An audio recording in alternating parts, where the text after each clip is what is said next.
Sunlight music present. ए भैया ई गाना ओकरे ला बा जे विवाहित गइले बा, बाकी लोग दिल पर ना ले।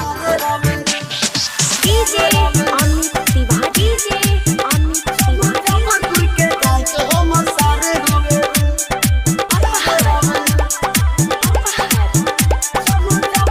के गाय के हम सारे होवे।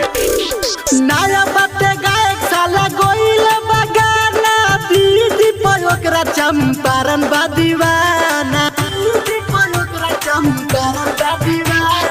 नया बाटे गायक साला गोइल बगाना दीदी पयोकरा चंपारण बा दीवाना। मोतिहारी ओकरा दीदी के भतार हवे रे, मुजफ्फरपुर के गायक हम सारे होवे रे, मुजफ्फरपुर के गायक हम सारे होवे रे, मुजफ्फरपुर के गायक हम सारे होवे रे, मुजफ्फरपुर के गायक हम सारे होवे रे।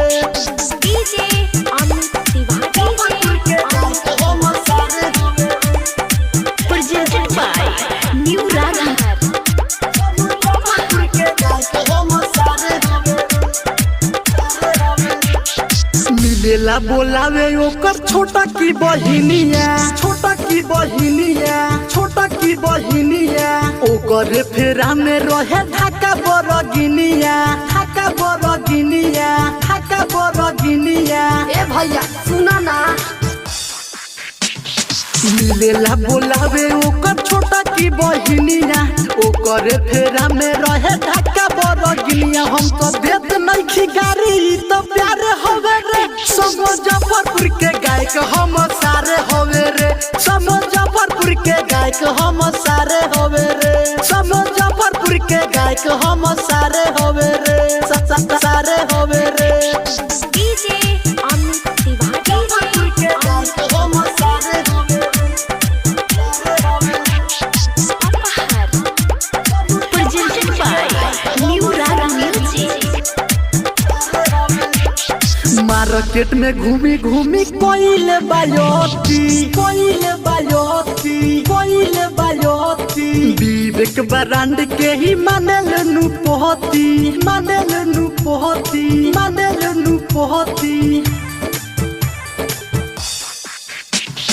मार्केट में घूमी घूमी कोइले बायोती, कुमार मिथलेश के ही मानेल नु पति। देखो सुनील मुना के माले होवे रे, मुजफ्फरपुर के गायक हम सारे होवे रे, मुजफ्फरपुर के गायक हम सारे होवे रे, मुजफ्फरपुर के गायक हम सारे होवे रे, सारे होवे रे।